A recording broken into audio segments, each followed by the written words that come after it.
Arsenal are out of the Europa League in the knockout round, and yeah, now their full focus will be on the Premier League. Well, yesterday's performance, Arsenal were looking a little shaky. So, as a start, when I look at the lineup, there were a lot of changes being made in the lineup. Ben White was not playing, Tomiyasu played, and then we had Gabriel Jesus starting his game after some time, right? And then we had Jorginho instead of Thomas Partey, and then we had Reece Nelson instead of Kayo Saka, and yeah, I'm pretty sure that's about it, right? So we had a lot of changes yesterday, and the first half there were two injuries spotted on Arsenal players. One was on Saliba in about 9th minute, and then Tomiyasu walked out of the pitch about 12 minutes plus. So early changes were being made. Rob Holding was brought in, and then Ben White was brought in.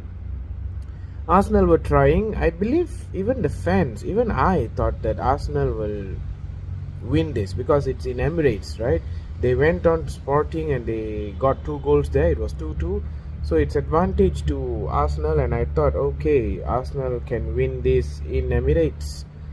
But no, it was a wonder goal in the second half. I don't know. Wow, what a goal. I don't know if you have watched the highlights. Please go and watch how Sporting actually scored that beautiful goal. It was halfway line goal. After some time I'm watching that, right? We used to see that from Rooney, Suarez and all. So right after that, Arsenal were trying to bring in their players, their regular starters. So my question here is, looking at the lineup from the start, it seems like Arteta is not focusing on the Europa League the way I took it, right? Because I saw the lineup, it was not a really promising lineup. It was a lineup where it can compete, but you have your important players being rested for the weekend game against Palace. Yeah, so I think his full focus is the Premier League. This is how I took it, alright? So I'm not really sure. But after that, on the 60 plus minutes, he started bringing in all his important players, like Saka came in. So I was like, okay, so are you focusing for the Europa League or are you not focusing? So if it was me, in a game like this against Sporting, where you need to win the game, you need a goal, I would put my starting 11 first. Means the starting 11 that had been playing week in, week out. I would put them first, get the goals, and then I would take them off up to 60 minutes and then get in the new players or the substitutes to come in. But it was the other way around when Arteta did it.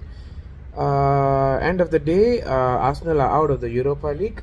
To be honest, in a way this is a good thing, alright? It's a good thing because the players are very tired and travelling up and down, having a lot of injury crisis because they have 2 competitions to play with. Now they have only one competition to focus on, the English Premier League. You just have to go there, go to every game, just go on, step up the game, try to win every single matches. You have big games coming up: Liverpool, City, Chelsea, Newcastle, Brighton. So just go and try your best to win the games and seal the Premier League title. For me, I have never talked about Arsenal winning the Europa League. Have you ever heard me talking about them? No. I have been saying the Premier League is Arsenal's one to win. Alright, the Europa League, let's give it to Manchester United.